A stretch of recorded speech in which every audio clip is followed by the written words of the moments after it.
Hey, we're back at the topic again today with another topic to be mad and glad at.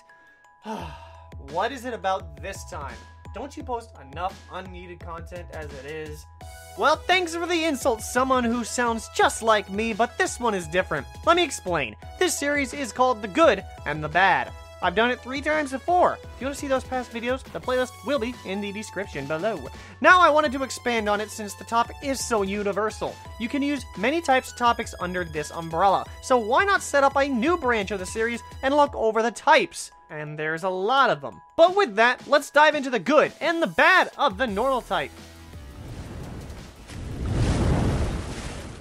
What's really great about the normal type is how bulky they are. You know about Snorlax, Chansey, Blissey, and others, right? Their HP stat is astronomically high. That means you can tank so many hits and do whatever you want, especially with Chansey and Blissey. Take a physical hit, and you might be in some trouble. But that's only because some normal types' defenses are so poor. It is a great HP stat to camouflage the fact that the defense stats are mostly pitiful. That's why Chansey and Blissey faint instantaneously if you just poke them, like with a stick.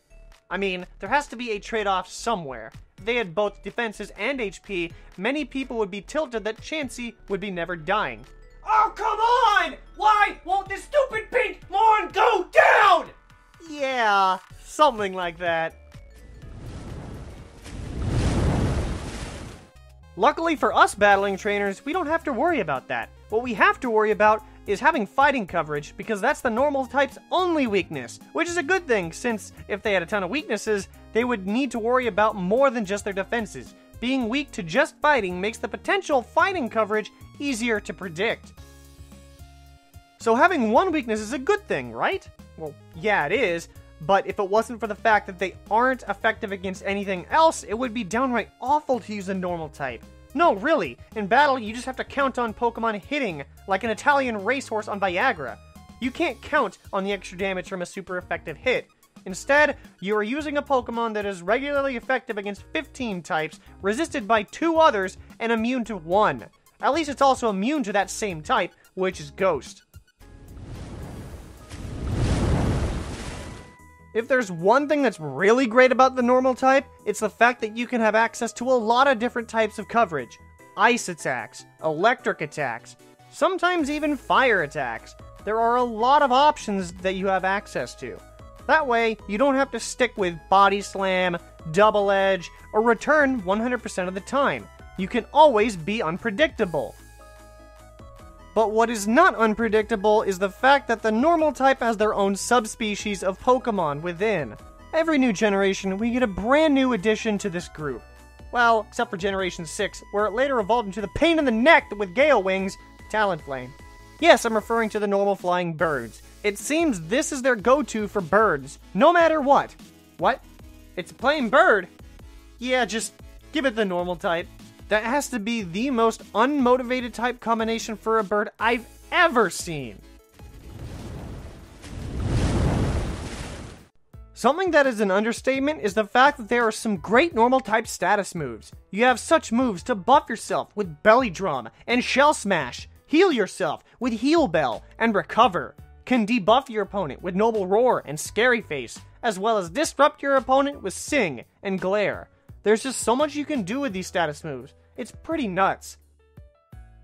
However, unlike the status moves, with the attacking moves, it's quite the opposite. Sure, you can use Double Edge or Mega Kick, but they all have massive drawbacks. There's not many strong, reliable attacking moves. It isn't until you get down to the 90 base power range where they are both accurate and have no drawbacks, such as recoil. While your status moves are top-notch, you're risking victory if you have to use Double Edge to win. Or remembering that friendship is reset when you trade a Pokemon and you try to use Return.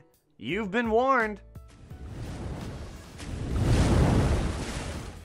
I want to end this video off with a good. So we'll go ahead and start with the bad first. And this bad, I just see getting worse and worse and worse with each passing generation.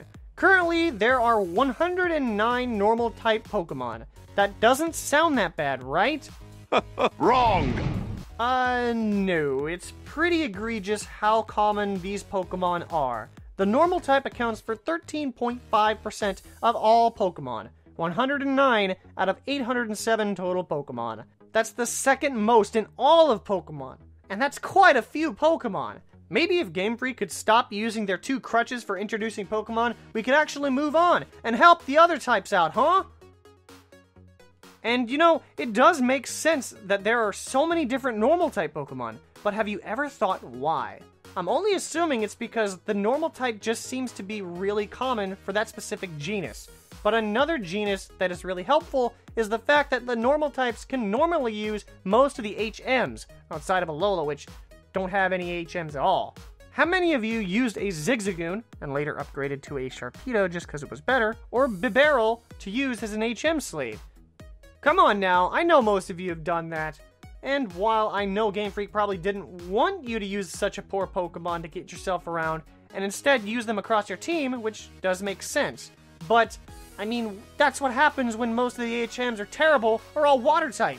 What do you expect us to do?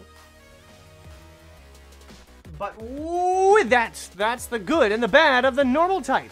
If you think I missed anything good or bad, be sure to let me know. Now, we have many topics to be mad and glad at, so if you have a topic in mind to take to the spotlight, be sure to let me know in the comments section below. If you enjoyed and want to climb to the top, go ahead and smack the like button as high as it can go and subscribe to start the climb today. With that, I want to thank you for watching, and I'll catch you back at the top later on because that's how we do what? I should wrap this last part one day.